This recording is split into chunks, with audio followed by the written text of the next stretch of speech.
हरिओम आप सभी को, जो रिकॉर्डिंग में सुन रहे हैं उन्हें भी और जो अभी लाइव हैं उनको भी। ठीक है, अभी हम अपनी क्लास स्टार्ट करते हैं आज की। तो आज की क्लास बेसिकली हम करेंगे इंट्रोडक्टरी क्लास। सिलेबस में क्या है, पढ़ना क्या है, उपनिषद क्या है, इनके बारे में ही जानेंगे, ज्यादा कुछ नहीं। ठीक है ना।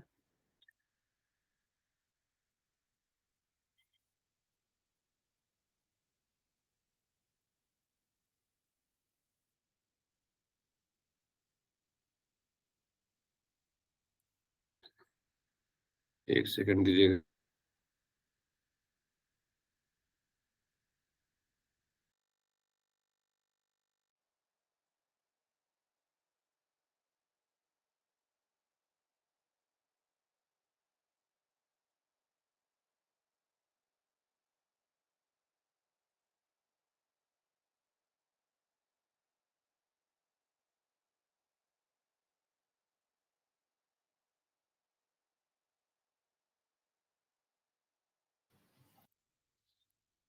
तो सबसे पहले अभी आप लोग अभी गीता पढ़ के आ रहे हो, थोड़ा बूस्टअप कम होगा। सबसे पहले हम प्रेयर कर लेते हैं। जल्दी से मन को शांत कर लीजिए अपने। अभी मन बहुत विचलित होगा आपका। गहरी लंबी सांस भरिए भीतर और बाहर छोड़िए। शांति मंत्र का जाप करेंगे। शांति मंत्र के पाठ के बाद हम कुछ संकल्प करेंगे। उन संकल्प को आप दोहराएंगे और उसके बाद फिर हम अपनी इंट्रोडक्शन की क्लास चालू करेंगे। ठीक है। ओम सहनावतु सहनौ भुनक्तु सह वीर्यं करवावहै तेजस्विनावधीतमस्तु मा विद्विषावहै।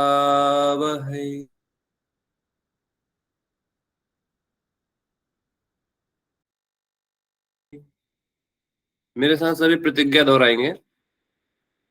आप अपना नाम ले सकते हैं। मैं संकल्प करता हूं कि मैं आजीवन यम नियम का पालन करूंगा। मैं संकल्प करता हूं कि मैं अपने फर्स्ट अटेम्प्ट में ही नेट जेआरएफ की परीक्षा पास करूंगा। मैं संकल्प करता हूं कि मैं डेली अपने नोट्स रेडी रखूंगा।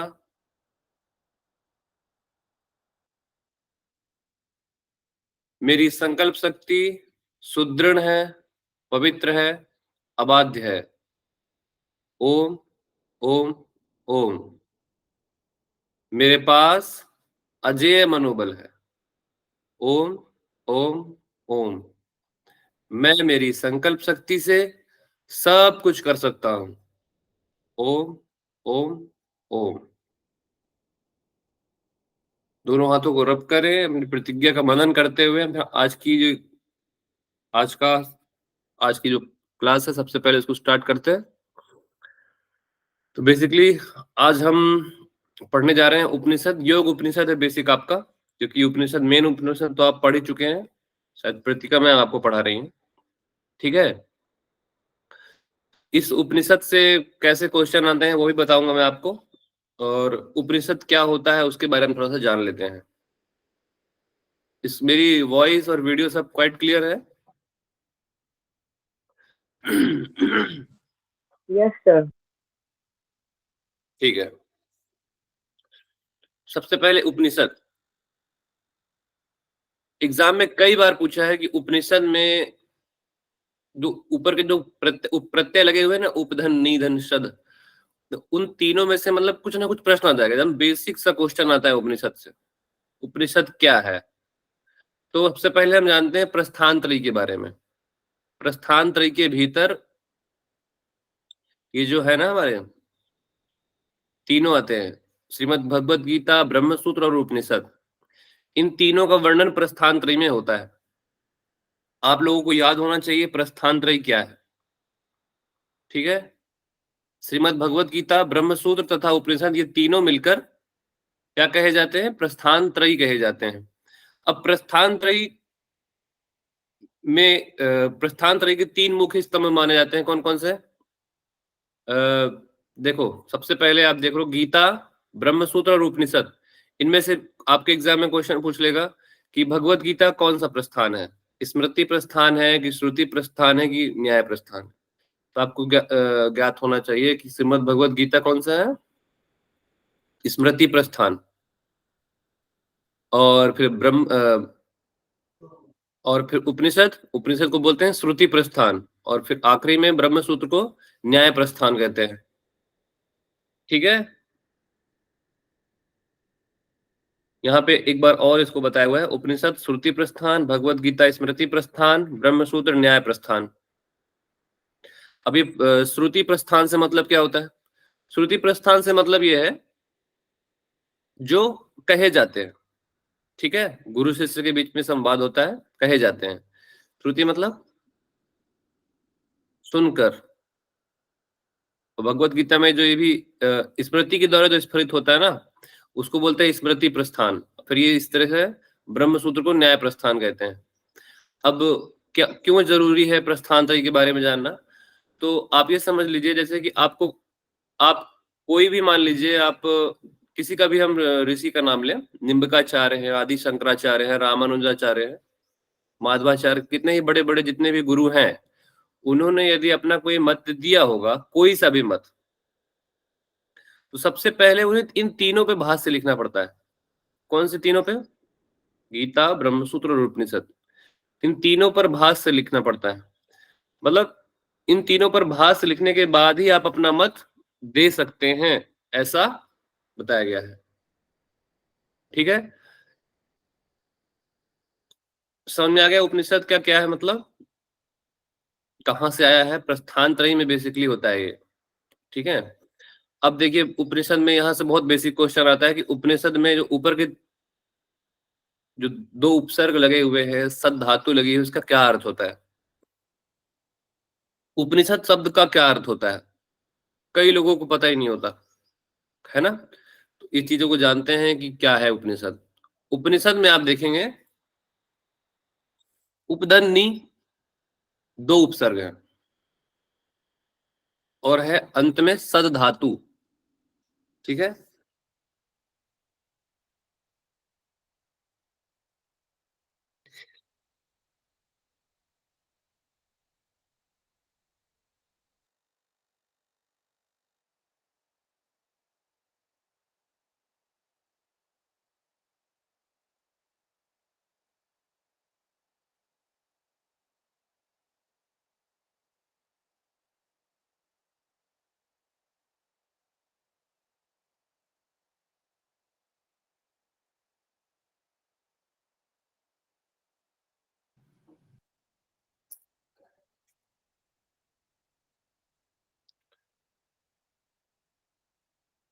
हाँ, आ रही है ना वॉइस सबको?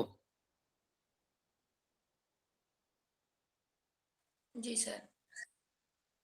ओके, हाँ तो देखिए अब हम जानते हैं थोड़ा सा उपनिषद के बारे में। उपनिषद में 2 है उपसर्ग, एक है धातु। उपधन्नी, आपको उप का अर्थ क्या होता है, नी का क्या अर्थ होता है, शद का क्या अर्थ होता है, वो पता होना चाहिए। उपनिषद में सद धातु जो है वो गति के अर्थ में प्रयुक्त होती है। गति, गति के क्या अर्थ हैं, क्या मायने हैं? तो गति के यहाँ 3 अर्थ बताए हुए हैं, ज्ञान, गमन और प्राप्ति। इसमें सबसे अप्रोप्रिएट जो लगता है ज्ञान, गमन और प्राप्ति में, वो प्राप्ति को लिया गया है, सबसे अधिक उपयुक्त अप्रोप्रिएट। सर स्क्रीन सिर्फ ना फर्स्ट पेज ही शो हो रहा है, उसके आगे स्क्रॉल नहीं हो रहा। एक सेकेंड,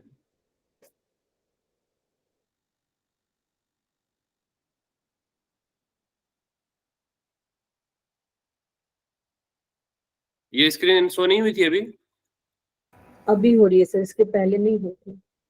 अच्छा, ये स्क्रीन शो नहीं हुई है अभी तक? No sir. No sir. चलिए फिर से देख लेते हैं। अभी दिख रहा है ना? जी सर।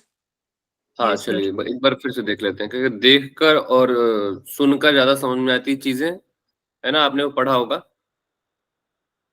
तो अभी हम समझते हैं कि प्रस्थानत्रय, ये मैं जो बता रहा था उपनिषद के बारे में, एक बार आप दोबारा से शॉर्ट में जल्दी से बता रहा हूँ। उपनिषद जो है प्रस्थानत्रय के भीतर आते हैं। कैसे? प्रस्थानत्रय में 3 चीजें होती हैं, भगवत गीता, ब्रह्मसूत्र और उपनिषद। ठीक है, ये तीनों मिलकर प्रस्थानत्रय कहे जाते हैं। ठीक है, एग्जाम में प्रश्न पूछ सकता है कि प्रस्थानत्रय के भीतर क्या क्या चीजें आती है, गीता, ब्रह्मसूत्र और उपनिषद। कोई एक चौथा दे दे आपको यहाँ पे, रामायण लिख दे, या फिर कुछ भी चौथा ऑप्शन, और आपको पूछ ले कि प्रस्थानत्रय के भीतर कौन से 3 आते हैं, तो आपको याद होना चाहिए तीनों के नाम। ठीक है, तो इसके बारे में इसके बाद हमने जाना कि 3 स्तंभ माने जाते हैं। उपनिषद को हम श्रुति प्रस्थान के नाम से जानते हैं, भगवत गीता स्मृति प्रस्थान, ब्रह्मसूत्र न्याय प्रस्थान। प्राचीन काल में जब जब भी किसी ऋषि मुनि को अपना मत देना होता था, तो इन तीनों पर सबसे पहले उन्हें भाष्य लिखना पड़ता था। ठीक है, उसके बाद ही जाकर उनका भाष्य, उनका मत माना जाता था। अभी इस पे देखते हैं उपनिषद शब्द की उत्पत्ति कैसे हुई। तो उपनिषद शब्द में 2 चीजें हैं, 2 प्रत्यय है और एक, सॉरी, 2 उपसर्ग है और एक प्रत्यय है। मतलब उपधनी क्या है? उपसर्ग है। उपसर्ग तो जानते हैं ना आप, इंग्लिश में शायद प्रीफिक्स बोलते हैं, है ना, प्रीफिक्स ही बोलते हैं। हाँ, तो उपधनी जो है इसमें उपसर्ग है और सद धातु है। सद धातु जो है यहाँ पे, उसका अर्थ होता है गति। उपनिषद शब्द में सद धातु का क्या अर्थ है?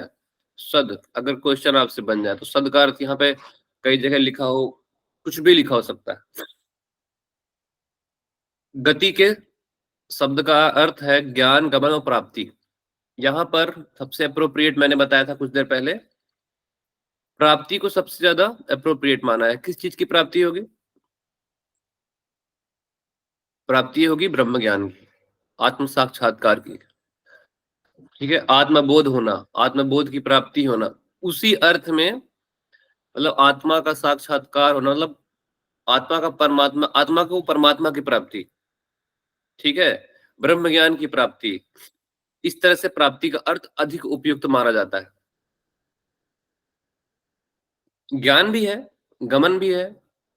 मृत्यु लोक से आप मोक्ष लोक की ओर गमन कर रहे हैं, तो गमन भी अर्थ में आता है ना।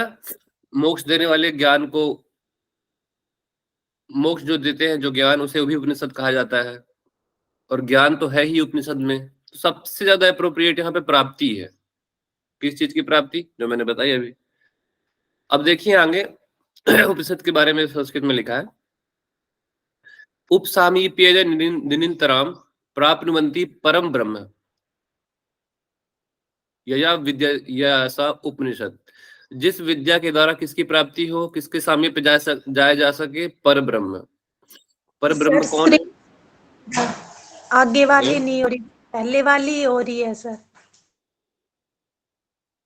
अरे यार, क्या इशू है? दिख तो रही है स्क्रीन, यही स्क्रीन में तो हूं मैं। अब भी दिखाई दी है हमें।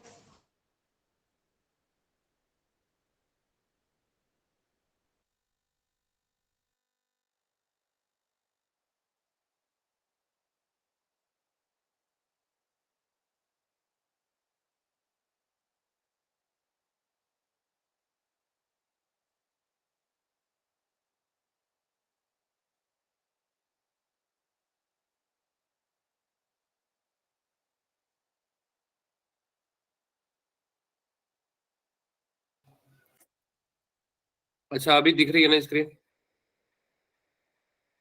अभी दिख रही है सर। हाँ, अच्छा बताओ, मैंने अभी आगे बढ़ाई, स्क्रीन दिख रही है क्या?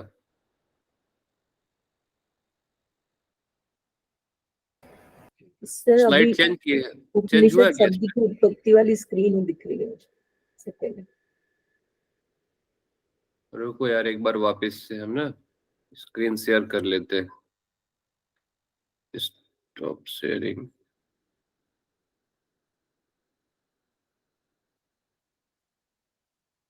देखो अभी दिख रहा है ना परफेक्ट? बताइए कोई। Yes sir. ये वाली स्लाइड हमने कवर कर ली है। अभी हम इस स्लाइड में हैं, उपनिषद शब्द की उत्पत्ति कैसे हुई है। ठीक है, उत्पत्ति कैसे हुई है पता चल गया आपको।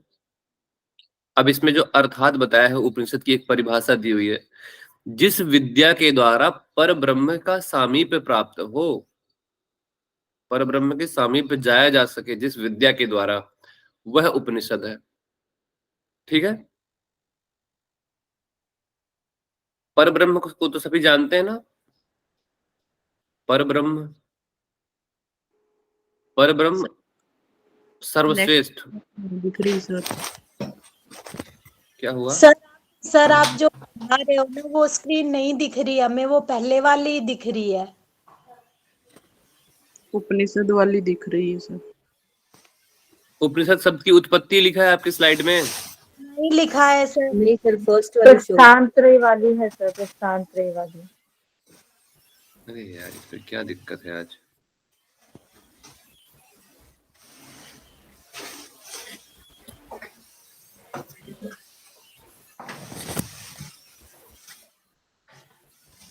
ऐसा होना तो नहीं चाहिए था, ऐसा क्यों हो रहा है पता नहीं। सर आपको हर बार जाके सिलेक्ट करना पड़ेगा स्क्रीन। अभी देखिए हो रहा है। नहीं सर। हाँ,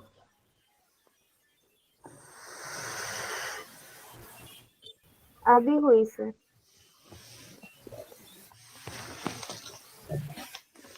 मैं समझ नहीं पा रहा हूँ ऐसा क्यों हो रहा है, क्या ग्लिच है।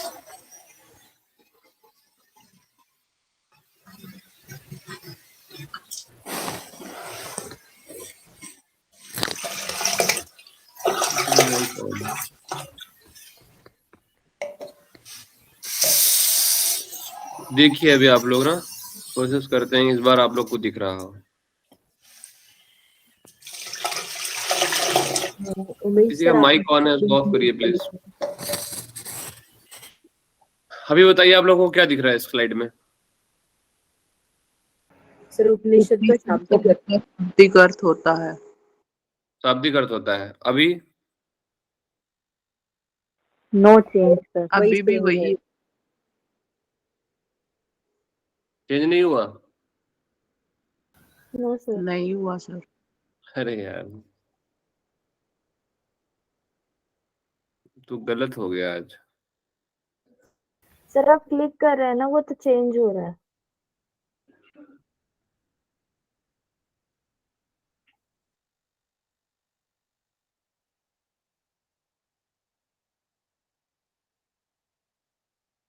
अच्छा, इसी स्लाइड में तो हैं हम, उपनिषद शब्द की उत्पत्ति।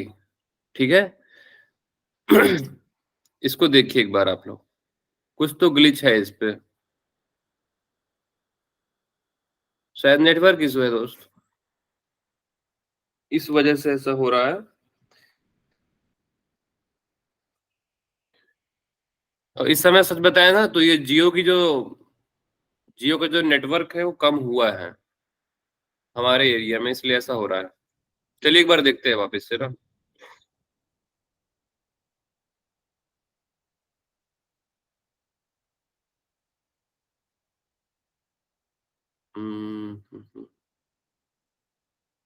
बहुत क्वेश्चंस आते हैं उपनिषद से। ठीक है, आराम से पढ़ना, ऐसा समझना कि आपका दोस्त आपको पढ़ा रहा है। कोई भी डाउट होता है लास्ट में पूछ लेना, बिल्कुल घबराना, चिंतित मत होना। ठीक है, ओके तो बोल दिया करो। Yes sir. जी हाँ? सर। Okay sir. खाना बना रहे हो क्या आप लोग? जी सर। मैं जान रहा हूँ, सब जान रहा हूँ मैं ये वाला हम भी। अभी देखो कौन सा स्लाइड दिख रहा है आप लोगों को? उपनिषद में प्रस्थानत्रय। उपनिषद वाला ना? प्रस्थानत्रयी वाला। अभी देखो, अभी दिखेगा आप लोगों को पक्का। सर स्क्रीन स्क्रीन चला गया। स्क्रीन चली गई, शेयरिंग बंद हो गया। जो पूरी स्क्रीन शेयर कर दी है इस बार। ठीक है, अभी बताओ क्या दिख रहा है, अब बताना। चलो स्लाइड चेंज हो रही है? उपनिषद शब्द Yes, की sir. उत्पत्ति दिखा रहा है अभी? यस सर बहुत Yes, अब sir. देखते हैं। देखे, सबका निवारण है। पढ़ाई में मन नहीं लगता तो उसका भी निवारण है। चलिए अब बैठते हैं, जल्दी जल्दी देख लेते हैं क्या क्या पढ़ना है, बस उससे और कुछ नहीं है आज की क्लास में। अगर स्ट्रेस लेके मत पढ़ो, रिलैक्स होके पढ़ो, कोई स्ट्रेस मत लेना। उपनिषद शब्द की उत्पत्ति ऐसे हुई है। गति शब्द का अर्थ जो होता है सद, सद का अर्थ होता है गति। गति के 3 अर्थ बताए हैं। सबसे ज्यादा अप्रोप्रिएट प्राप्ति है। किस चीज की प्राप्ति? ब्रह्म ज्ञान की प्राप्ति, आत्मबोध की प्राप्ति, आत्मज्ञान की प्राप्ति। तो जिस विद्या के द्वारा पर ब्रह्म का सामीप्य प्राप्त किया जा सके वह उपनिषद कहलाता है। ठीक है, वह उपनिषद है। उपनिषद शब्द का एक अर्थ, अन्य अर्थ क्या है? उपासना। किसकी उपासना? उसी पर ब्रह्म के निराकार स्वरूप की उपासना। उसी पर ब्रह्म परमात्मा के निराकार स्वरूप की उपासना भी उपनिषद कहलाती है। ठीक है, एक तरह से जब हम उपनिषद पढ़ रहे होते हैं उनकी उपासना कर रहे होते हैं। उस निराकार ब्रह्म की उपासना, मतलब उपासना क्या होती है? उनको याद करना, उनके मतलब एक तरह से गुणगान करना। हम भगवान की भक्ति भी करते हैं, जैसे आप हनुमान चालीसा भी पढ़ते हैं। श्री गुरु चरण सरोज रंज निज मन मुकुर सुधारी, वरण रघुवर विमल जसु जो दायक फलचारी। अब आगे की लाइन आती है, श्री जय हनुमान ज्ञान गुण सागर, जय कपीस तिहुँ लोक उजागर। क्या कर रहे हैं आप? इस हनुमान चालीसा में आप क्या कर रहे हैं? एक्चुअली में आप हनुमान चालीसा में हनुमान जी के बारे में, आज मंगलवार है, जय सिया राम आप सभी को। हनुमान जी को ना आप उनकी मतलब उपासना किस तरह से कर रहे हैं, उनकी बड़ाई कर रहे हैं एक तरह से, कि प्रभु आपने ये किया, आप अतुलित बल धामम है? आप श्री राम के दूत हैं, आप सीता जी के पास गए, आप वहां से आए। मतलब पूरे रामायण को एक शॉर्ट में रामायण हनुमान चालीसा में बताया है। तो उसमें भी जब हम उपासना कर रहे हैं तो उनके बारे में एक तरह से हम अच्छी स्तुतियां करते हैं, उनकी बड़ाई करते हैं ताकि वो प्रसन्न हो। पर ब्रह्म के लिए भी वही चीज है। हम उपनिषद पढ़ रहे हैं उनकी उपासना के रूप में, उनकी मतलब पूजा ही की जा रही है एक तरह से, समझ लीजिए आप। ठीक है, अब देखिए यहां से क्वेश्चन आ चुका है। अभी वाली स्लाइड चेंज हो गई ना? यस सर उपनिषद का शाब्दिक अर्थ होता है, 3 चीजें याद रखनी है आपको, ये तीनों। उप मतलब निकट, निह मतलब श्रद्धा पूर्वक, सद मतलब बैठना, तीनों। ठीक है, सद के भी अब तक 2 अर्थ देख लिए आपने। एक अर्थ क्या देखा इसके पहले सद में? गति। केवल गति। गति। देखो, सद के अभी तक 2 अर्थ आपने जान लिए। वहां पे उत्पत्ति बताया है कि सद धातु है, यहाँ पे शाब्दिक अर्थ बता रहा है। शाब्दिक अर्थ में क्या? निकट, श्रद्धा और बैठना। अब इस 3 वर्ड से आप पूरी परिभाषा बना लीजिए। किसके निकट बैठना? गुरु के निकट बैठना। निह मतलब श्रद्धा पूर्वक, सद मतलब बैठना। अब देखो शुरू से देखते हैं। ब्रह्म विद्या और ज्ञान के लिए शिष्य अपने गुरु,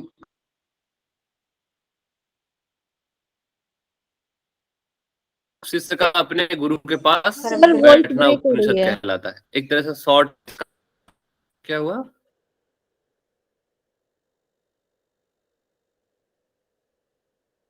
सर वॉइस ब्रेक हो रही है फिर से।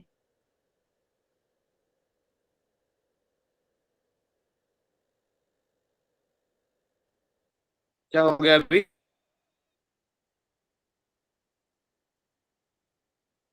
स्क्रीन नहीं दिख रही क्या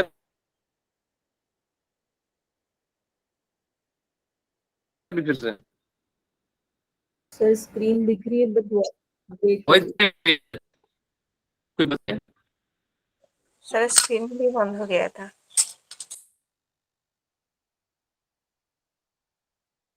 स्क्रीन दिख रही होगी अभी? जी सर अभी दिखिए। आज थोड़ा सा नेटवर्क इशू है, हम इस चीज को मैनेज कर लेते हैं। ठीक है, आ रही ना आवाज? जी सर जी हाँ, उपनिषद के 3 चीजें आपको याद होनी चाहिए, एग्जाम में ये पूछा है। उपनिषद में नि शब्द का क्या अर्थ है आपसे पूछ ले, और वहां पे निकट बोल दे, बैठना बोल दे, हा? आपको पता होना चाहिए नि से शब्द के अर्थ होता है श्रद्धा पूर्वक। अपने ब्रह्म विद्या और ज्ञान की प्राप्ति के लिए किसके निकट? गुरु के निकट। किस तरह? श्रद्धा पूर्वक बैठना। ये 3 चीजों से पूरे उपनिषद का शाब्दिक अर्थ क्लियर होता है। बैठना ही उपनिषद कहलाता है। उपनिषद में क्या होता है? बेसिकली गुरु और शिष्य के बीच में बहुत अच्छा, बहुत सुंदर, बहुत गूढ़ एक संवाद होता है। उस संवाद में क्या देखने को मिलता है? जो भी हम वेद पढ़ते हैं, वेद 4 होते हैं। कौन कौन से? ऋग्वेद, यजुर्वेद, सामवेद और अथर्ववेद। ये 4 वेद होते हैं। उपनिषद में उन वेदों के मूल ज्ञान तक हम पहुंच सकते हैं। ठीक है, अभी आगे और अच्छे से समझेंगे कि क्या कैसे। उपनिषद यते प्राप्यते ब्रह्मात्म भावो अनया इति उपनिषद। एक और परिभाषा है यहाँ पे, जिससे ब्रह्म का साक्षात्कार किया जा सके वह उपनिषद। ये मैंने पहले ही बता दिया आपको। ठीक है, उसी चीज को वापस से। उपनिषद को अध्यात्म विद्या भी कहा जाता है। कौन सी विद्या? अध्यात्म विद्या, अध्यात्म। ठीक है, अध्यात्म। अध्यात्म का मतलब जानते हैं आप लोग में सोई? बोल तो देते हैं अध्यात्म। बताइए अध्यात्म क्या है? शॉर्ट में बताइए बिल्कुल। अध्यात्म का विषय ही है उपनिषद, गीता, उपनिषद, ये सब अध्यात्म के विषय हैं। इनको रटने के हिसाब से मत पढ़िए, अध्यात्म के हिसाब से पढ़िए। अध्यात्म का अर्थ किसी को मालूम है? अपनी आत्मा का अध्ययन, अगर शाब्दिक अर्थ के साथ जाए। जी फिर से बताइए। आत्मा का अध्ययन। आत्मा का अध्ययन अध्यात्म है। बहुत बढ़िया। और किसी की और कोई परिभाषा? ब्रह्म ज्ञान को जानना। ब्रह्म ज्ञान को जानना। पूजा पाठ करके भी हम अध्यात्म करते हैं क्या? जी सर। हवन यज्ञ करना, वो एक दीप टाइप जलाना, अगरबत्ती कह लगाना, ये सकते सब हैं। अध्यात्म है ना। हर वो चीज जो इस आत्मा के अध्ययन में काम आए, हर वो चीज, चाहे वो अच्छे लोगों के साथ बैठना हो, चाहे वो अच्छे मूल ग्रंथों को पढ़ना हो, चाहे ऋषि मुनियों के अच्छे अच्छे ग्रंथ पढ़ना हो, चाहे हित प्रेमानंद जी के प्रवचन को आप सुन रहे हो, वो सब अध्यात्म है। ठीक है,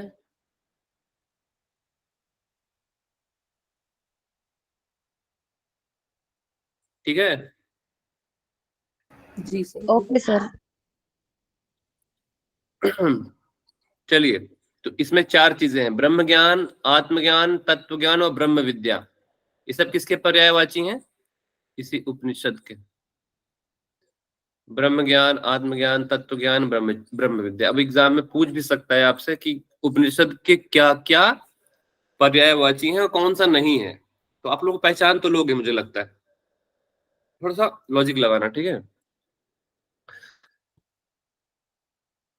अब देखते हैं वेदों में उपनिषद को कैसे बताया। प्रत्येक उपनिषद किसी न किसी वेद से जुड़ा है। कोई सा भी आप उपनिषद उठाएंगे ना अभी आगे चल के,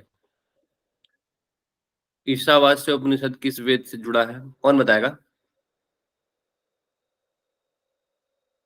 ईशावास्य सर उपनिषद यजुर्वेद, कौन सा? यजुर्वेद, शुक्ल यजुर्वेद, शुक्ल यजुर्वेद। बहुत बढ़िया।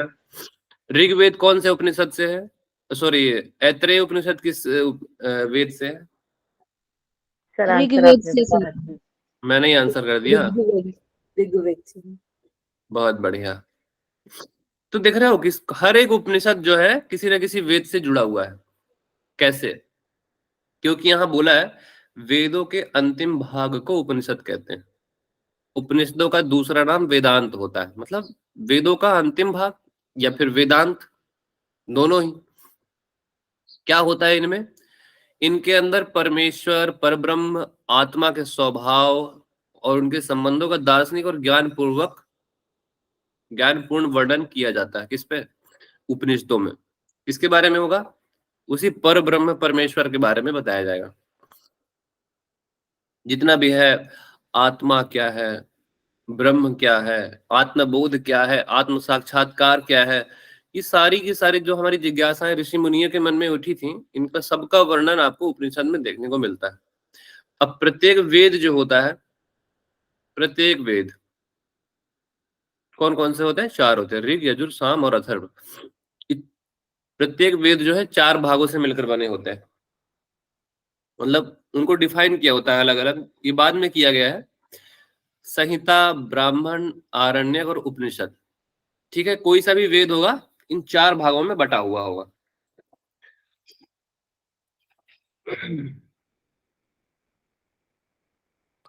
ऊपर के जो 4 देख रहे हैं, ऊपर के जो 3 है हमारे, कौन कौन से? संहिता, ब्राह्मण और आरण्यक, इनको कर्म कांड के भीतर रखा गया है, ठीक है।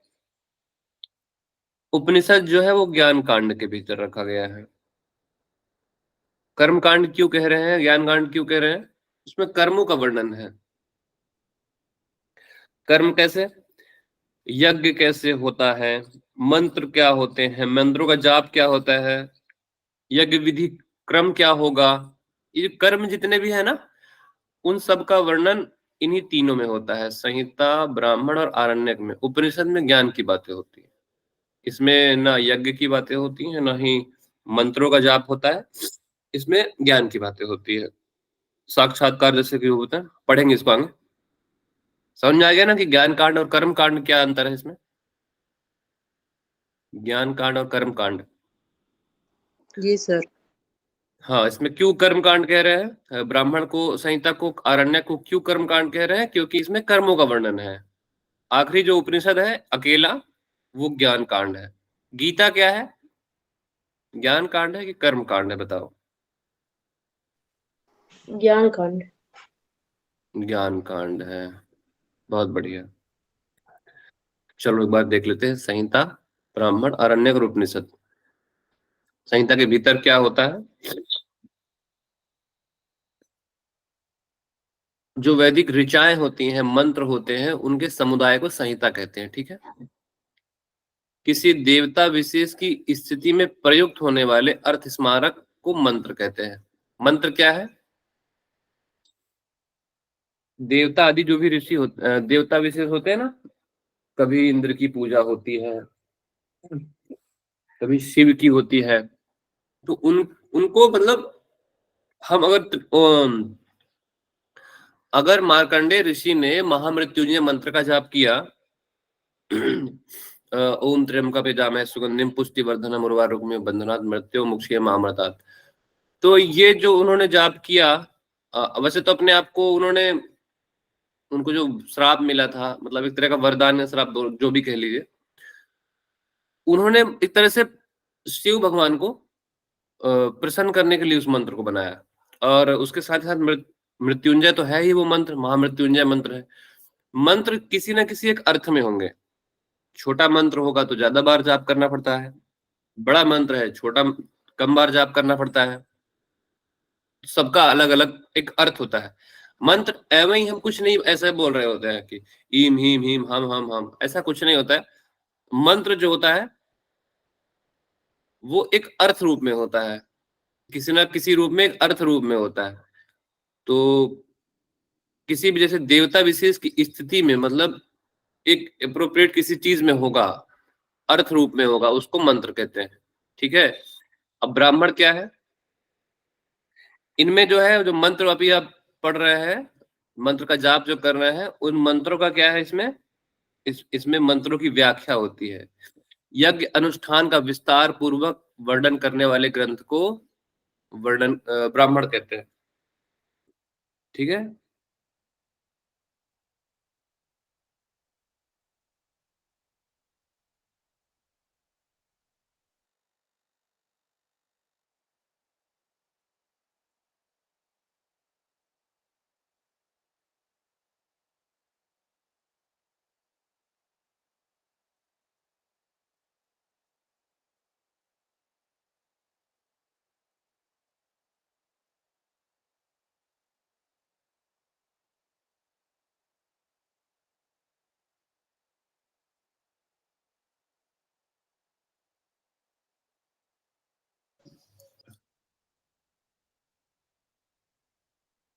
हेलो, ठीक है।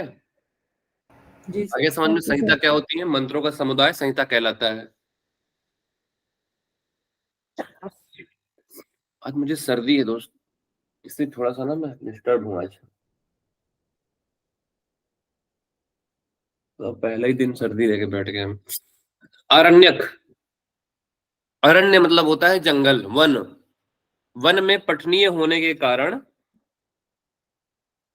इन्हें आरण्यक कहा जाता है।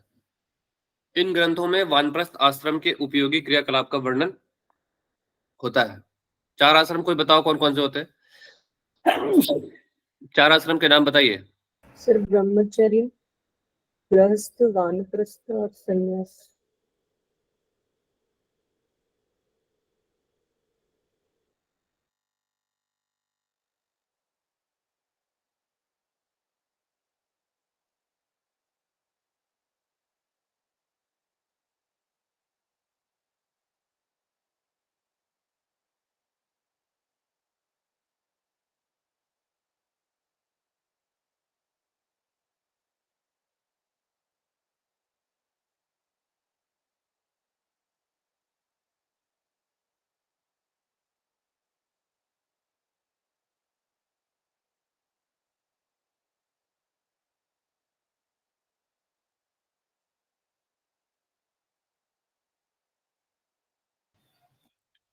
हेलो,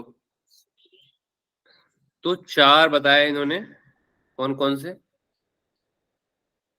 ब्रह्मचर्य होता है पहला, दूसरा होता है गृहस्थ, तीसरा होता है वानप्रस्थ, चौथा होता है संन्यास। 4 आश्रम होते हैं, ठीक है।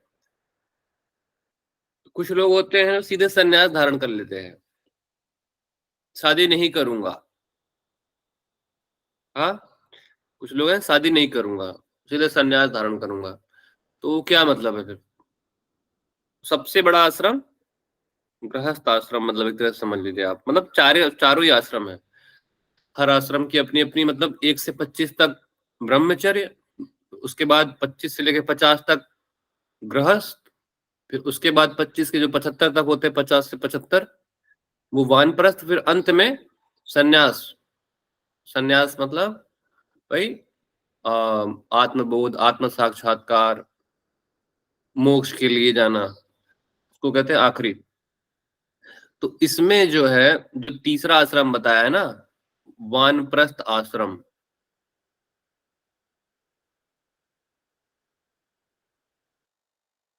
वानप्रस्थ आश्रम में जो भी उपयोगी क्रियाकलाप होते हैं उसको देखने का। आरण्य चौथा पढ़ेंगे हम, किसी भी वेद के चौथे भाग को जो बोलते हैं ना, चौथा उपनिषद है। तो महाभाष्य के अनुसार वेदों से कितनी शाखाएं मिलती हैं? वेदों की कितनी शाखाएं मिलती है? ऋग्वेद की 21 शाखाएं होती हैं। कितनी? 21। यजुर्वेद की 100 शाखाएं, सामवेद की 1000, अथर्ववेद की 9 शाखाएं। टोटल कितने हो गए? टोटल हो गए 1130। ये थी हमारे पास, ये मौजूद था। ये ऋषि मुनि जो भी अपनी तपस्या के द्वारा, गुरु शिष्य संवाद के द्वारा, जितनी भी शाखाएं आप देख रहे हैं, ऋग्वेद की 21, यजुर्वेद की 100, सामवेद की 1000 और अथर्ववेद की 9, उस तरह से 1130 शाखाएं थी। लेकिन वर्तमान में केवल 10 से 12 शाखाएं ही मिलती हैं। सोचो, आपके पास अगर ये पूरी होती हैं, तो हमारा अभी जो ये सनातन, जो हम धर्म की बात करते हैं, वैदिक बात करते हैं, जितनी भी वैदिक क्रियाकलाप, जिनके बारे में अभी अच्छे से अध्ययन भी नहीं हुआ है, कितनी कुछ चीजें बहुत छुपी हुई होगी इनमें, जो अब नहीं है, हमारे पास है ही नहीं। हम ये 10 के बारे में ही नहीं जान पा रहे। तो हमारे पास बहुत कुछ था, अभी केवल 10 से 12 भी है, उससे अधिक नहीं है, ठीक है। इसमें ये पूछ सकता है ऋग्वेद की कितनी शाखाएं थी। अभी देख लो मुक्तिकोपनिषद, ये एग्जाम में आ चुका है प्रश्न ये वाला। मुक्तिकोपनिषद के अनुसार कितने उपनिषद होते हैं? 108 उपनिषद। 108 उपनिषद कैसे? ऋग्वेद के 10, यजुर्वेद के 51, सामवेद के 16, अथर्ववेद के 31, 31, टोटल करेंगे तो 108। अब इसमें आपको याद क्या करना है, ये सब याद करना पड़ेगा, एक एक डिजिट। मुक्तिको उपनिषद के अनुसार अथर्ववेद में कुल कितने, अथर्ववेद के अंतर्गत कितने उपनिषद आते हैं? 31। यजुर्वेद के अंदर 51 आते हैं। उसमें ये पूछ ले कि कृष्ण यजुर्वेद कितने होते हैं और शुक्ल कितने होते हैं, तो क्या करेंगे आप? सब याद होना चाहिए। उसको पूरा दिमाग में ना, मतलब आज जो पढ़ रहे हैं उसको आज रटिए, रटने के बाद दीवार में चिपका दीजिए, और सुबह से शाम, शाम से रात एक एक बार देखते रहिए। लगभग उसको 3 दिन निहारिए। जो भी आप पढ़ते हो ना, रटने वाली चीज सबसे अच्छी चीज ये है, जितना ज्यादा रिसाइट करोगे उतना जल्दी याद होगा चीज। शुक्ल यजुर्वेद में किसकी पूजा होती है? कृष्ण यजुर्वेद में किसकी पूजा होती है?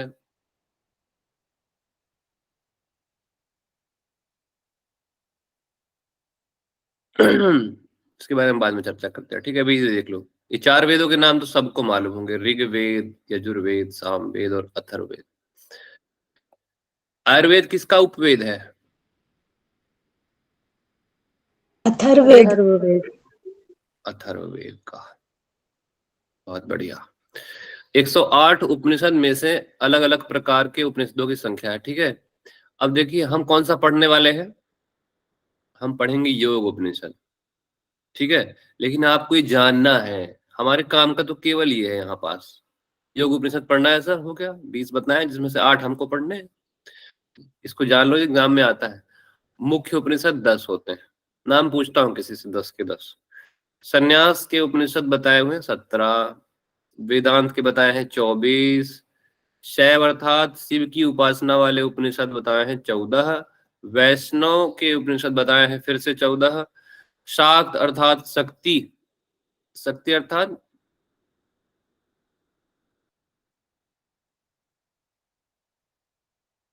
शक्ति मतलब क्या है?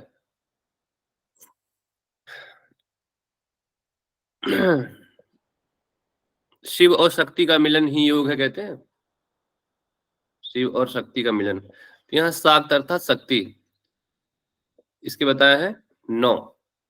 कुल 108 उपनिषद हो गए, ठीक है? इसमें से आपको कुछ भी पूछ सकता है, क्योंकि अब एग्जाम में कुछ भी नहीं रह गया है भाई साहब। अगर आप ये सोच रहे हो, अब तो जेआरएफ भी बढ़ गई है, जेआरएफ वाले जो भी है ना, अब तो जेआरएफ भी बढ़ चुकी है। पहले 31 मिलता था, तो अब 37 मिल रहा है, कुल मिला के 43,000 हो जाते हैं। और यूनिवर्सिटीज में शायद 46 तक टच कर रहा है। एसआरएफ आपको 50,000 मिलेगी। कितनी मिलेगी? कितनी मिलेगी बताओ? सुन रहे हो कि चले गए? Hello, yes sir. जेआरएफ कितनी मिलेगी अब? 50,000। जेआरएफ 50 नहीं मिलेगी, जेआरएफ मिलेगी आपको 43 से 46 के बीच, 43 to 46 जेआरएफ मिलेगी। एसआरएफ कितना मिलेगा? 50 समथिंग, ठीक है? ये क्या होता है सर एसआरएफ? एसआरएफ 2 साल के बाद हो जाता है चालू, अगर आपके सुपरवाइजर आपके काम से सहमत है तो, ठीक है? मतलब इतना मिल रहा है, 31,000 मिलते थे पहले, 31 मिलते थे, अब 37 मिल रहे हैं। तो यूजीसी भी आपको ज्यादा पैसे दे रही है। जब ज्यादा पैसे दे रही है, थोड़ा सा ज्यादा पढ़ लो। 6 घंटा पढ़ के करते हो तो ये सब मत करो आप लोग, थोड़ा सा एक्स्ट्रा मेहनत करो, क्योंकि एक्स्ट्रा क्वेश्चंस आएंगे, है ना? अरे सर अभी तो गीता पढ़ के आए थे, अब पढ़ने का मन नहीं हो रहा, अब तो लग रहा है बिल्कुल सो जाए खा पी के। ऐसा नहीं होता भाई, तपस्या कर लो, यज्ञ कर लो आप लोग भी, ठीक है? थोड़ा सा यज्ञ करना पड़ेगा, तभी जाके जेआरएफ मिलेगा। क्योंकि अब जेआरएफ थोड़ा सा, देखिए जैसे जैसे आप आगे बढ़ते जाओगे ना दोस्तों, ये चीजें और धीरे धीरे कठिन हो जाएंगी, हो ही रही कठिन, इसलिए पढ़ते रहो। चलो देख लेते फट से। अब ये 108 में से 20 उपनिषद है, कौन से? योग के। इनके नाम पढ़ लीजिएगा अच्छे से, एग्जाम में पूछ देगा कौन से उपनिषद योग उपनिषद के भीतर आते हैं। थोड़ा थोड़ा इन उपनिषद के बारे में जानेंगे, क्या है किसमें क्या है। 8 हमारे सिलेबस में वर्णित है। चलो 10 उपनिषद के नाम बताओ कोई मुख्य। मैं नाम बोलता हूँ। पद्मा जी बताएंगे। सर पद्मा ईश जी। कठ, जी सर, ईशावास्योपनिषद, हाँ कठोपनिषद, नॉर्मल बोलिए, शॉर्ट में आई कैन अंडरस्टैंड। ईश केन कठ, प्रश्न मुंडक मांडुक्य, ऐत्र तेत्र, ब्राह्मण, सॉरी, छांदोग्य और बृहदारण्य उपनिषद। कल्याणी सरकार, आपको ऐसा लगता है जैसे कभी देखा है? हाँ सर। देखा है ना आपको? कौशल्या जी को भी देखा है। मैं बता रहा हूँ, मुझे बहुत जल्दी याद होता है इसलिए मैं बता रहा हूँ। और कौन है? अशरफ आलम जी, कैसे हैं आप? जी ठीक हूँ। देखिए इनको भी पहचान रहा हूँ, मतलब जिनको मैं एक बार देख लिया ना वो अब छप चुके हो आप लोग माइंड में। अच्छा करना है, ठीक है। हाँ, तो सबसे बड़ा उपनिषद कौन सा है अशरफ जी? बृहदारण्यक उपनिषद। बृहदारण्यक। अगर मैं आपसे पूछ लूं मंत्रों की तुलना की जाए तो सबसे बड़ा उपनिषद कौन सा है? ज्योति जी बताओ। ज्योति अकेली हैं, ज्योति बताइए। मंत्रों की तुलना की जाए सबसे बड़ा उपनिषद कौन सा है? सर बड़े का तो नहीं पता, छोटे का पता है। आहा, यही तो है प्रश्न। बताइए। कोई हैंड रेज कर रहा था अपना। सर छांदोग्य उपनिषद है। हाँ, कितने मंत्र है उसमें? 600 समथिंग है ना? 631 आई थिंक। सर मंत्रों की संख्या तो मुझे याद है नहीं, लेकिन उसमें 10 अध्याय हैं। मंत्रों की संख्या ज्यादा है। हाँ, ये डीप स्टडी हमने की थी जब हम जेआरएफ की तैयारी कर रहे थे। अब तो पीएचडी में है तो थोड़ा सा मतलब जो भी चीजें याद आएंगी मैं उनको बताऊंगा, लेकिन आप लोग अच्छे से पढ़ना आप, कि अब नॉर्मल प्रश्न नहीं आते बाबू, अब आते हैं अंदर से प्रश्न। अद्वैतार्योक उपनिषद, पहला नाम पढ़ लेते हैं एक बार। अमृत नादो उपनिषद, अमृत बिंदु उपनिषद, छुरिको उपनिषद, तेज बिंदु, त्रिशिक ब्राह्मण, ये पढ़ने वाले हैं 6वें नंबर का। 6 नंबर वाला अपने सिलेबस में है। दर्शन उपनिषद, ध्यान बिंदु उपनिषद 8वां भी है, नाद बिंदु 9वां भी है, पाशुपत ब्रह्मोपनिषद ये नहीं है, ब्रह्म विद्या उपनिषद पूरा तो ब्रह्म विद्या ही है, मंडल ब्राह्मण उपनिषद, महावाक्य उपनिषद, योग कुंडली उपनिषद है, योग चूड़ामणि भी बिल्कुल है, योग तत्व उपनिषद भी है, योग सीखो उपनिषद है क्या? बताओ। नहीं है सर। हाँ नहीं है। वराह उपनिषद, शांडिल्यो उपनिषद और हंसो उपनिषद। ठीक है। एक प्रश्न देखा था मैं, तेजो बिंदु उपनिषद के अनुसार कितने प्रकार के योग का वर्णन किया गया है? ऐसे प्रश्न भी आ जाते हैं, थोड़ा थोड़ा देख लेंगे। ये आपका ओवरऑल सिलेबस है, इतना ही देखेंगे आज। ठीक है, ये लास्ट है उपनिषद, देख लो सिलेबस में क्या है आपके। योग के ग्रंथ, दूसरा उपनिषद जो आपका इकाई 3। ठीक है। इसके साथ और क्या क्या है? ये अकेला है चैप्टर में? ये सर अकेला ही है। तो ये जो अकेला है, ये अकेला नहीं है, इसके साथ बहुत कुछ है। ये 8 तो है ही। श्वेता सत्रोपनिषद में क्या क्या है उसका देखिए, दूसरा और 6वां अध्याय पढ़ना है। देख रहे हो? 6 अध्याय, द्वितीय अध्याय। द्वितीय अध्याय में ध्यान योग की विधि और उसका वर्णन है, ध्यान योग के बारे में बताया है, ध्यान किस स्थान में करना है, प्राणायाम का क्रम क्या होगा, उसकी महत्ता क्या होगी, योग सिद्धि के लक्षण वो भी बताया है, योग सिद्धि का महत्व, ये सब बताया हुआ है। ठीक है, अच्छे से डीप जानेंगे इनको। इनसे प्रश्न आता है। श्वेता सत्रोपनिषद जो है, मैंने ऑलमोस्ट देखा है कि इससे प्रश्न आते हैं, और इसके श्लोक जो है ना वो बिल्कुल याद ही रखिए आप लोग, तो आपके लिए अच्छा है। 6वें अध्याय में भगवत प्राप्ति के उपाय, मोक्ष की प्राप्ति का वर्णन है। फिर आते हैं योग कुंडली उपनिषद में, उसमें प्राणायाम की सिद्धि के उपाय, प्राणायाम के भेद, ब्रह्म प्राप्ति के उपाय, इसका वर्णन है। योग चूड़ामणि उपनिषद में योग के 6 अंगों का वर्णन है, उनका फल है। त्रिशिक ब्राह्मण उपनिषद के अंतर्गत अष्टांग योग का वर्णन है, कर्म योग और ज्ञान योग। अगर आप ये सिलेबस याद कर लो ना, इसको मैं लिख के दे रहा हूँ, यहाँ से 2 नंबर का क्वेश्चन आएगा ही। तो मान लो कि अगर इससे 2 क्वेश्चन बन रहे हैं तो ये 2 नंबर जो है, मतलब एक क्वेश्चन तो समझ लीजिए आप कि ये एक सिलेबस से आपको देगा ही। 2 नंबर तो है इसमें। कैसे है ये आप देखना है आपको। योग तत्व में मंत्र योग, लय योग, हठ योग, राजयोग का वर्णन है। ठीक है। ध्यान बिंदु में ध्यान योग का महत्व है, प्रणव ध्यान की विधि, नादानुसंधान, षडांग योग का वर्णन भी ध्यान बिंदु में। प्रश्न ये भी बनता है, षडांग योग का वर्णन किन किन उपनिषद में किया गया है। मैं दिखाऊंगा आप लोगों को, प्रश्न आया हुआ है। षडांग मतलब 6। अभी तक किस किस में किया है षडांग योग का वर्णन, बताइए। सिलेबस आपके सामने रखा है। षडांग योग का वर्णन अभी किन किन उपनिषद में देख लिया आप लोग। योग चूड़ामणि ध्यान हाँ, बिंदु। ध्यान बिंदु और योग चूड़ामणि, अभी दोनों उपनिषद में आपने देखा कि षडांग योग का वर्णन। अष्टांग योग का वर्णन किस उपनिषद में मिल गया, देखो। तिरुचिकी ब्राह्मण उपनिषद। हाँ, तो ये प्रश्न आएगा, ये प्रश्न आएगा। हंस विद्या का वर्णन किस उपनिषद में किया गया है, नाद बिंदु में। ओमकार की 12 मात्राएं एग्जाम में आती हैं दोस्तों। ओमकार की 12 मात्राएं, ये जो चीजें बता रहा हूं ना, ध्यान में रखना। ओमकार की 12 मात्राएं आएंगी ही आएंगी। कैसे तो है उसका,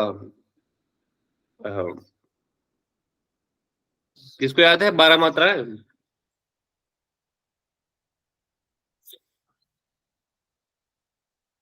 घोषणा करती विद्युत आई, पतंग वायु में उड़ाया, नाम लिया इंद्र का, महती धरती नारी ईश्वर के पास गए। हाँ, ऐसे ही था। तो पहला घोषणी है। मेरे को अभी तक याद है, बताओ। ऐसे ट्रिक बना के याद करोगे ना, मैं कराऊंगा आप लोगों को ऐसे ही। वो 12 मात्राएं जो है वो आपको याद करनी है। ऐसे ट्रिक से याद करो, ऐसे बहुत दिन तक चीजें याद नहीं रहती। एग्जाम तक ट्रिक बना के उनको दिमाग में रखिए, जेआरएफ लीजिए और फिर योग पे रिसर्च करिए, योग को आगे लेकर जाइए। यही आपका लक्ष्य होना चाहिए। ठीक है। योग राज उपनिषद, मंत्र योग, लय योग, हठ योग और राजयोग, इसका वर्णन है। 9 चक्र से प्रश्न आता है भाई। ये 9 चक्र देख रहे हो, जो जो टिक मार रहा हूं ना, उससे प्रश्न आए हुए हैं। ध्यान की प्रक्रिया का वर्णन भी है इसमें, फलश्रुति भी है। तो ये सिलेबस आपको जो मैं ओवरऑल दिखा दिया ना, बहुत जरूरी है, क्योंकि यहां से 2 नंबर का प्रश्न आएगा। और बाकी लास्ट की स्लाइड देख लो आप लोग। श्वेता शत्रुपनिषद किससे लिया गया है, कृष्ण से। ये देखो, कृष्ण कृष्ण कृष्ण कृष्ण। कितने ऋग्वेद है, केवल ऋग्वेद का 1 है। ऋग्वेद का 1 है, कृष्ण के 4 है।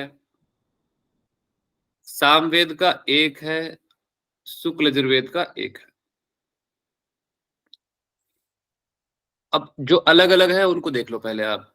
नाद बिंदु उपनिषद ऋग्वेद से लिया गया है। मुख्य उपनिषद में कौन सा लिया गया है ऋग्वेद से, ऐत्रेय उपनिषद। ठीक है, ऐत्रेय को लिया है उसमें। यहाँ पे और देख लो, और कौन सा अलग दिख रहा है, ये त्रिशिक ब्राह्मण। ये त्रिशिक ब्राह्मण जो है आपका, ये शुक्ल यजुर्वेद से लिया गया है। त्रिशिक ब्राह्मण जो थे वो शुक्ल थे, श्वेत थे। ऐसे याद कर लो, ऐसे याद रहेगा आपको। योग चूड़ामणि उपनिषद, योग चूड़ामणि उपनिषद जो है वो सामवेद से लिया गया, सामवेद के तलवकार ब्राह्मण से। ये सामवेद से लिया गया। बाकी आप समझ लो, सब कुछ सब कृष्ण यजुर्वेद से लिया गया है। देखो यहाँ पे डिफाइन किया है अलग अलग। कृष्ण के 4 है, शुक्ल का 1 है, सामवेद का भी 1 है, ऋग्वेद का भी 1 है। कल आप लोग याद करके आओगे, मैं किसी से भी ना ये पूछा हुआ है। और योग के प्रकार, ये सब सिलेबस में है। ठीक, ये आपको जानना है ओवरऑल कि किस उपनिषद में किस योग का वर्णन है। अब देखियो, अभी मैं कुछ देर पहले आपको सिलेबस में ही दिखाया था, षडांग योग का वर्णन कहाँ कहाँ मिला था, 2 में मिला था, एक योग चूड़ामणि में और एक ध्यान बिंदु में, है ना।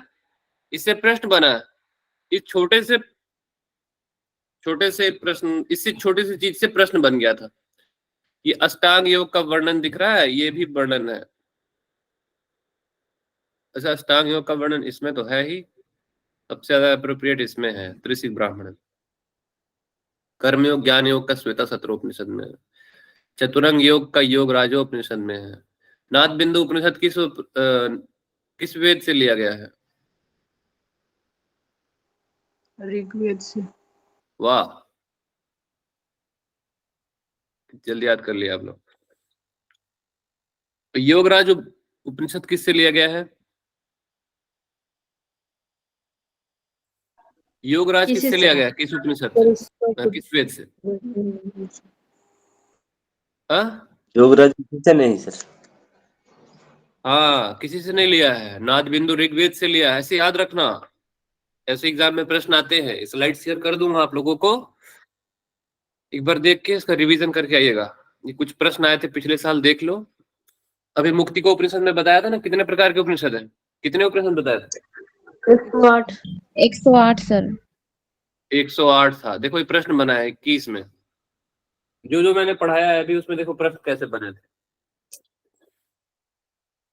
षडांग योग देखो 2019 में आए थे प्रश्न।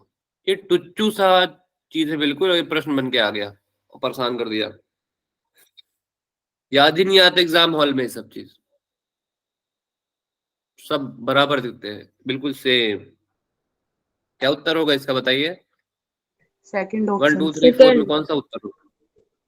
सेकंड। सेक्शन सेकेंड होगा, ए और सी। ए और बहुत सी। बढ़िया। योग चूड़ामणि और ध्यान बिंदु, इसी में ही षडांग योग का वर्णन। आखिरी है ये, लास्ट स्लाइड। अष्टांग योग का वर्णन कहाँ पे बताया था अभी? चलो तो पूछते जा रहा हूँ, बताते जाना। सेकंड हाँ? ऑप्शन है। त्रिशिक ब्राह्मण। त्रिशिक ब्राह्मण में बताया था, बिल्कुल। योग तत्व में भी है लेकिन अप्रोप्रिएट त्रिशिक ब्राह्मण में। अष्टांग योग का त्रिशिक ब्राह्मण। षडांग योग का वर्णन अभी किस में पढ़ा है आपने? ध्यान बिंदु। ध्यान बिंदु। ध्यान बिंदु। और किस में पढ़ा है षडांग योग का वर्णन? योग छोड़ो। योग चुंडन। योग चूड़ामणि। यहाँ पे योग चूड़ामणि है नहीं, ध्यान बिंदु है। तो एक अथरी तो होगा ही किसी ना किसी में। वो आप जैसे ही देखोगे ना कि एक अथरी केवल इसमें है, इनको देखने की जरूरत ही नहीं है। एग्जाम के पर्पज से तो ऐसे पढ़ो।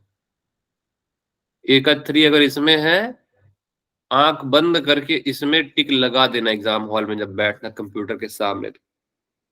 जरूरत ही नहीं है दूसरा कुछ देखने की। हठ योग, हठ योग का वर्णन किसमें है? योगराज। योगराज। ध्यान योग का वर्णन? ध्यान बिंदु। श्वेता ध्यान बिंदु में श्वेता है। श्वेता। बहुत बढ़िया, हैंग हो गया अभी से।